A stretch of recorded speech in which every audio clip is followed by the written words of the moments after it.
Okay, so this week we're going to create a little potion bottle like in Minecraft, and we're going to animate it using layers. So I've got the mirror tool turned on, which you've looked at before, and I'm just going to trace out a bottle. So there's the lid and the neck. Okay, doing this carefully. If I make a mistake, I can always use Control Z or Command Z, or use the eraser tool just to rub out the bottle. So here's the neck of the bottle. Okay, you don't have to do it exactly as I do. You can create your own shape or change the lid, etc. Now I've seen this tutorial done on the web somewhere else, but I didn't quite like the way it was done, so I've changed it a bit. So here we go. Here, oh, sorry about that. So I'm going to fill the bottle with like a transparent colour. So you sort of a light blue suggesting transparency. So this is the background layer, and I'm going to create a transparency in the bottle here. So this is the background layer, and here we go, fill it in. I'm just going to rub a bit out there. I might not, that might be a mistake rubbing it out, we'll come back to that. Anyway, so I've got that blue colour there, and I'm going to change to the secondary colour by using the palette in the bottom left hand corner. Oops. I'm going to choose a slightly different shade of blue, and I'm going to go in and just colour in a sort of a gradient across the bottle. Okay, sorry, don't need the rubber, to give it like a feeling of light. So I'm using the secondary colour, so I have to use the right click on the keyboard or trackpad. I could change the switch between primary and secondary colour by clicking on the arrow next to colour palette, but I'm just going to trace out an area here. So this is a lighter area, and it looks a bit strange when you're doing it in full size. In the smaller GIF, it actually looks quite nice when it's done. So this is still a bluey colour.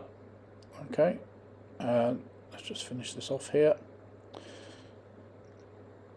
And I'm going to do the same a bit later on when I fill the bottle full of potion. So this blue area is the transparent background in the bottle. Okay, and then I'm going to carry on here. Try a little bit different. Oh, sorry about that. I'm going to go in. I'm going to fill it up there because it should go to the top. I probably want to fill in the bit above as well. I'll decide on that in a short time. So the next thing I'm going to do is to fill in this area here. And then similarly, because I've got the colours highlighted down here, again I'm just going to put the shading in there. I could use the ink dipper to change the colour. That doesn't quite work there, so I'm just going to move that around a bit. That's okay, and then I'm going to put the lid on. I'm going to choose sort of a browny colour and fill in the lid. You don't have to do this the same way. You might want the lid to be larger and have less transparency at the top. It's up to you. You might want a thinner bottle. Okay, you can decide. And again, I'm just using a secondary colour to suggest the use of light. So there we go. Fill that in like that. And you can see, although it looks a bit strange in the large window, in the right-hand preview window, it looks okay. So now the point is that this is all on the background layer. Okay, but what I'm going to do is add a potion into the bottle on a different layer. So this is layer 1. Oh, don't need that. So I'm going to call that bottle. So I'm going to click in the layer tool over here and type in bottle. Oh, I messed that up. Try that again. Type in bottle and enter. Okay, and then I'm going to create another layer by clicking on the plus tool, and this one's going to be called the potion. Okay, and you can see that layer 1, which is the bottle layer, is sort of gone into the background a bit, and that's called onion skinning to give me an idea of where the background layer is. So I'm on the top layer. I'm now going to put the potion. So I'm going to choose, a nasty looking red potion, and I'm going to do the same as I did with the translucent layer. I'm going to put it in and suggest sort of light falling on it. So let's get that done.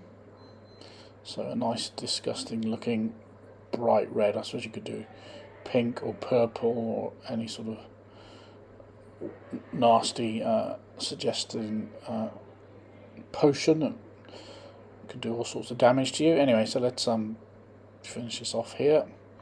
So I'm going to join the red up here, sort of the same sort of graduated step that I used for the other colour. It doesn't have to be exactly the same.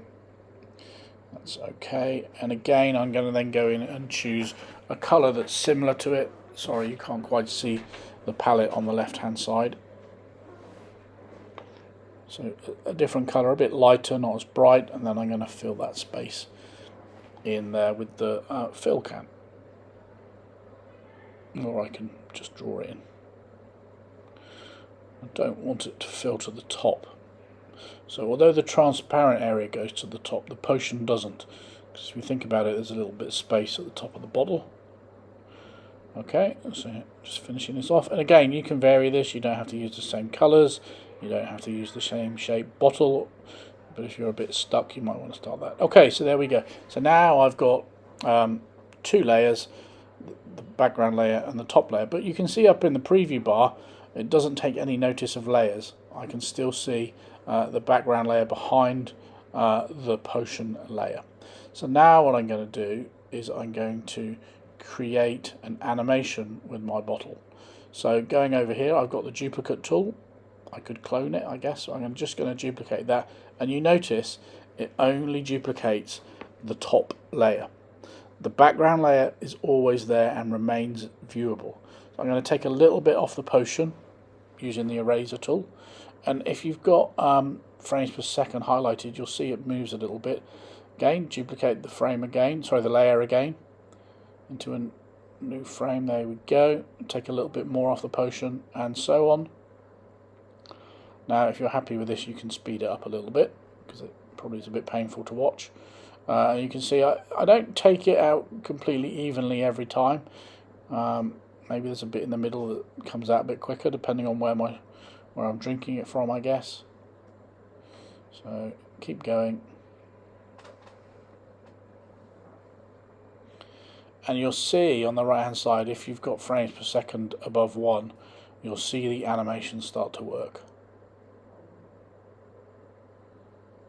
There we go. Nearly done. How many frames am I up to? I'm up to 7. Just keep going here. Don't go down too fast, otherwise it'll look a bit odd and the animation won't be as good. Keep clicking that duplicate tool, rubbing it out.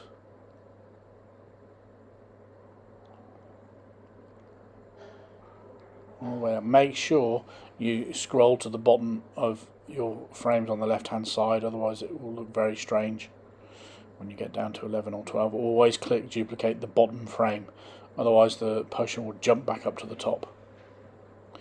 Okay, how am I doing? Nearly done. You can't rub out the background layer here, you can only rub out from that top layer. The final bit of potion in the jar, in the bottle. There we go. So I've cleared it out, and you'll see now on the right hand side, if I move the frames per second, the water or the potion is drained from the bottle. Okay, so I've got a little preview menu as well. There, I'm pretty happy with that, has to be said. But you know, I need to save it, so there are a couple of ways that I can save it on the right hand side. Difficult for you to see, I haven't set this up very well. But I'm going to save it to my gallery, and then I'm going to download the GIF, and then I'm also going to save it into the browser, which is what we did last week. And then we'll have a look at it online. If you can put your online links in the Google Classroom, that'd be great. There we go. I'm very happy with that. Okay, I want it a bit bigger actually. I can make it a bit bigger. Change the scale. Up here, look.